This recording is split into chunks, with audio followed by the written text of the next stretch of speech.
If we're talking about deviance in crime, this necessarily means breaking away in some way from societal norms and rules. What about punishment? Any discussion of deviance in crime necessarily has to address the issue of punishment. And I'm going to jump right into this with the medicalization of deviance, the process of applying medical definitions to deviant behavior. This is a practice that has become more and more relevant. If something is medicalized, that means it is made into a medical issue. It is defined and treated as a medical problem. And as such, it can be prevented or treated on a medical basis. And I'm going to give you some examples. There has been a lot of research and debate about the medicalization of childbirth. A woman is induced instead of letting her go into labor naturally. Once in labor, instead of letting the labor progress naturally, she's given Pitocin to move it along. The overuse of cesarean sections in some communities, so that childbirth has been made into a medical issue when most births do not require medical intervention. If you've never seen it, there's a movie put out in 2008 called The Business of Being Born, which is exactly about this, and it's very, very interesting if you get a chance to watch it. So we use medical terms to address non-medical issues, and we treat them as we would a medical problem, like an illness or a disease. And I can provide some more examples of this, although not all of them are considered politically correct. It used to be that a child that was really active, maybe even hyper, was simply a hyper child. They were labeled really active. So their parents should try to make sure they have more physical activity, that they're outside more, that they burn off some of this energy, and just accept that their child is not the kind of kid who will do well sitting in a classroom. Now we have medicalized this by labeling these children as ADD or ADHD, and we medicate them. I don't know if you're old enough to remember when Ritalin was first widely employed to treat hyperactivity and lack of attention in children in the 1990s. But this was a really significant development that garnered widespread attention. And in the last few decades, it's become commonplace for children to be treated for behavioral problems, whether it's ADD or ADHD or something else, with medication. Their behavior has been medicalized. In the past, these kids would simply be active kids. And I've had people the age of my aunts and uncles, my parents, something like that. If this subject comes up, they'll remark that, well, if so-and-so was a child now, they would have been diagnosed with this. And if so-and-so was a child now, they would have been diagnosed with that. But at the time, it wasn't considered a medical condition. Another example is obesity. In the past, a person who was obese was simply a person who was severely overweight from eating too much and not moving enough, usually a combination of those two things. But now they might seek therapy or medication or even surgical intervention to control their appetite. A drug addict will seek treatment in the form of methadone, in a sense trading one drug for another or other approved medications. So their addiction has been medicalized. Whether you agree with these assessments or not, the purpose of providing them is to demonstrate how a medical perspective has increasingly assumed control of what was previously simply viewed as deviant. Now, the Diagnostic and Statistical Manual of Mental Disorders, the DSM-5, is, as rightly labeled in the text, kind of like the Bible of mental disorders. It is the universal authority for psychiatric diagnosis and also includes recommendations for treatment. Periodically, a new version is released or updates are made, which is a much, much bigger deal than you are probably thinking if you're not familiar with it.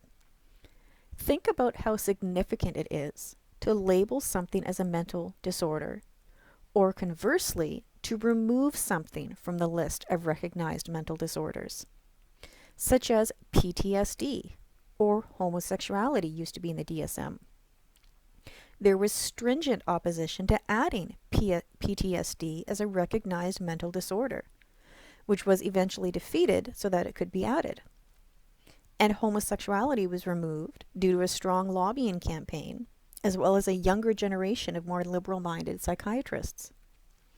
Currently, the DSM has just under 300 recognized mental disorders.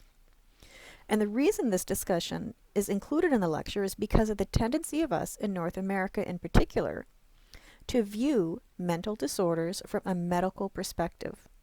So the text uses, as I said, the example of ADD and ADHD as I have, and the example of Ritalin as I have. Is medication necessary for these? I don't know. I would never be so presumptuous as to say that I know more than a doctor or that I know what's best for somebody else's child.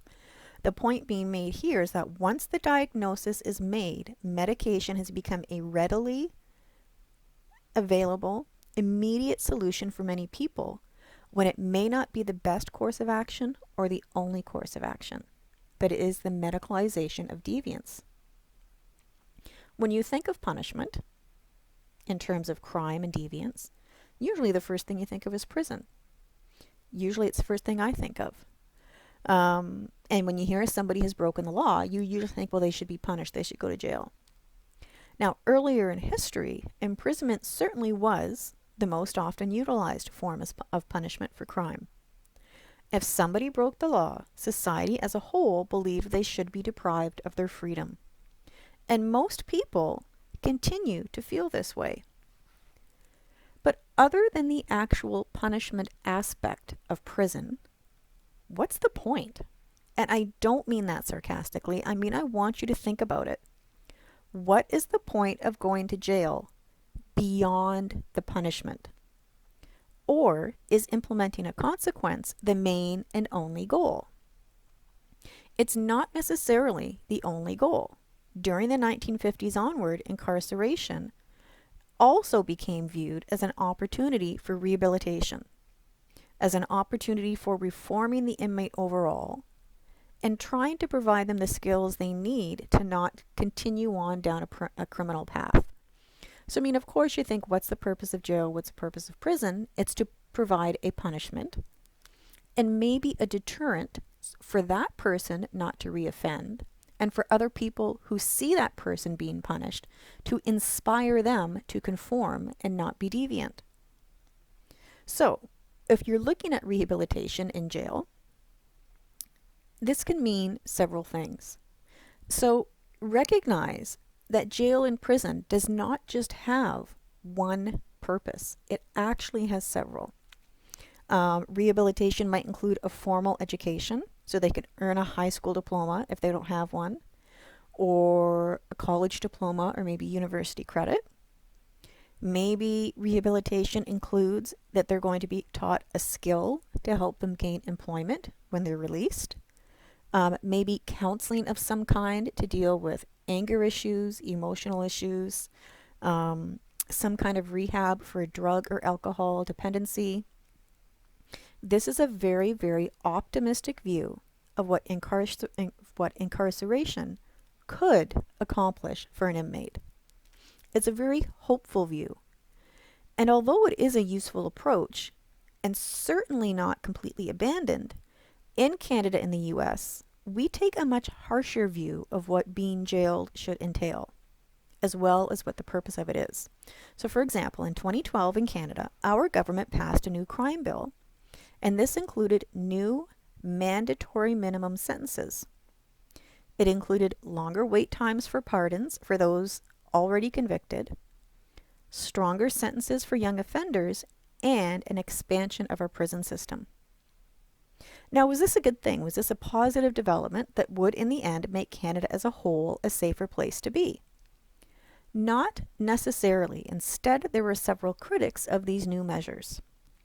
There were serious concerns that if you increase mandatory minimum sentences, that the burden on our prison and court systems would be too much, that increasing the costs of prosecuting and incarcerating offenders would leave fewer funds for rehabilitation.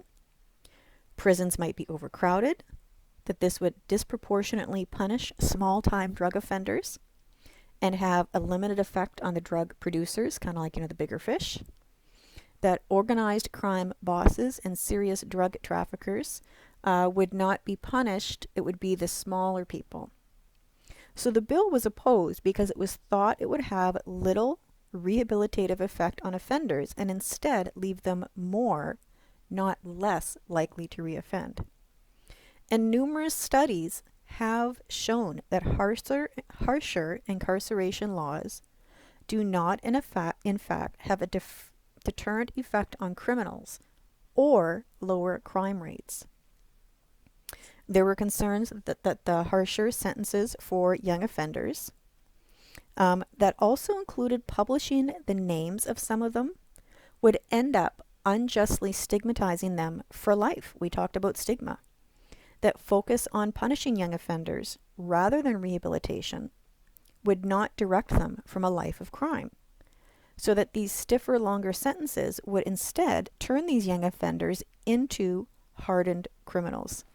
Have to say, I almost found it humorous reading the textbook that even people in law enforcement in Texas criticized the bill and essentially said that it wouldn't accomplish what supporters were saying that it would.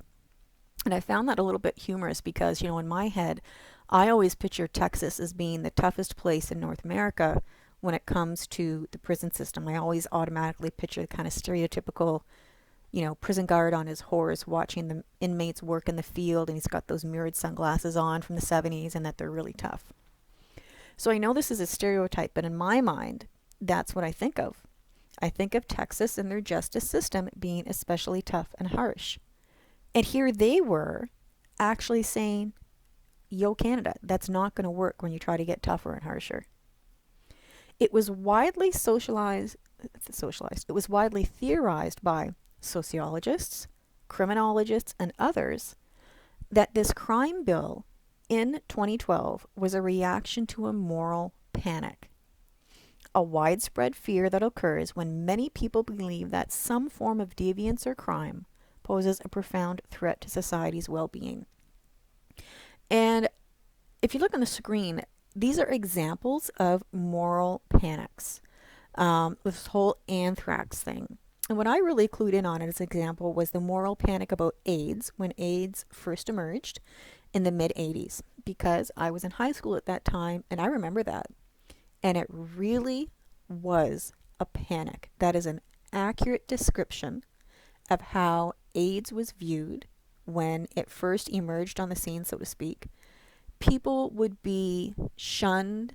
They would be run out of their homes, run out of their communities. People would, if they were in a grocery store, people would leave the store. I mean, they were really viewed with this sense of panic. So for me, when I think of a moral panic, I think of AIDS in the 80s. And yes, this bill, this new crime bill proposed in 2012, was absolutely defeated. So the purpose of imprisonment does continue to be punishment. So just like when a child does something wrong and they're reprimanded and they have a consequence, so do adults. But with this in mind, the goal of imprisonment is also to act as a deterrent for others who haven't yet committed a crime and to keep those released from reoffending. And the big $1 million question is, how effective is that in reality? I also want to talk about capital punishment. We don't often think of capital punishment as an issue of debate in Canada since we no longer have it. Canada first became a country in 1867, and until the death penalty was officially abolished in Canada in 1976, 710 people in total had been executed. 697 were men and 13 were women. In Canada, the death penalty meant hanging, so they were all executed by hanging. Even though the death penalty was abolished in 1976, the last execution was in 1962, more than a decade beforehand, and that was actually 2 men who were executed on the same day in Toronto. The last woman was executed in 1953. Why did we get rid of the death penalty? Well, among the reasons cited for banning capital punishment in Canada were fears about wrongful convictions, concerns simply about taking people's lives in the name of justice, and uncertainty about the death penalty's role as a deterrent for crime. Was it really an effective deterrent? Now, the Supreme Court of Canada also to this day refuses to extradite persons to face trial in other countries for crimes punished by death there, unless Canada receives an assurance from the foreign state that they won't implement the death penalty. They won't let the person be extradited. So don't worry about reading this slide in extreme detail. But I put this up, and there's going to be a second part to it on the next slide, just to demonstrate that it's not a simple process to extradite somebody to another country. It's very, very complicated. Currently, approximately 2/3 of the world's countries have abolished capital punishment, and 19 of the states in the US have abolished it. However, of those states in the United States that do still have capital punishment, they don't all use the same method. Currently, worries about executing a person who is later proven to be innocent is pretty much the main argument against reinstating the death penalty. And there have been some very well-known, much publicized cases of people being found innocent in both Canada and the United States after spending years in jail, sometimes after spending decades in jail. So, and this is known as a wrongful conviction. So this graphic here is from the United States. However, I still think it's relevant because it gives you an idea of what often leads to a wrongful conviction. So we're not focused so much on the exact statistics. What we're focused on is what might lead to a wrongful conviction. An example of one of the most well-known wrongful convictions in Canada involves David Milgaard. He was wrongfully convicted for the rape and murder of a nursing assistant named Gail Miller in 1969. Mr. Milgaard was 16 when the murder occurred, and he was only 17 years old when he was found guilty and sentenced to life in prison. 23 years later, it was proven through DNA evidence that he was not guilty. It isn't just that he was wrongfully convicted. It was the tremendous bureaucracy he faced in attempting to appeal his conviction and the manner in which the justice system was structured when he was convicted. So that unless somebody admitted their guilt, which Mr. Milgaard refused to do because he didn't do it, appealing a guilty verdict was almost impossible in Canada. So you've been found guilty, we'll let you appeal and see if you can get out of prison, but you have to admit that you did it. But I didn't do it, that's why I'm appealing it. So it's like being stuck between a rock and a hard place. The government of the province of Saskatchewan, once he was released, formed a royal commission to investigate this wrongful conviction, and this became known as the Milgaard Inquiry. And among its recommendations was the suggestion for the federal government to create some kind of an independent body to review allegations of wrongful conviction. Because if this had existed previously, Mr. Milgaard might not have been in jail for 23 years because of a wrongful conviction. And there are several examples of wrongful convictions in Canada. In the overview for this week, I've included a link to an article about this with the names of other Canadians who have unfortunately gone through the same kind of experience.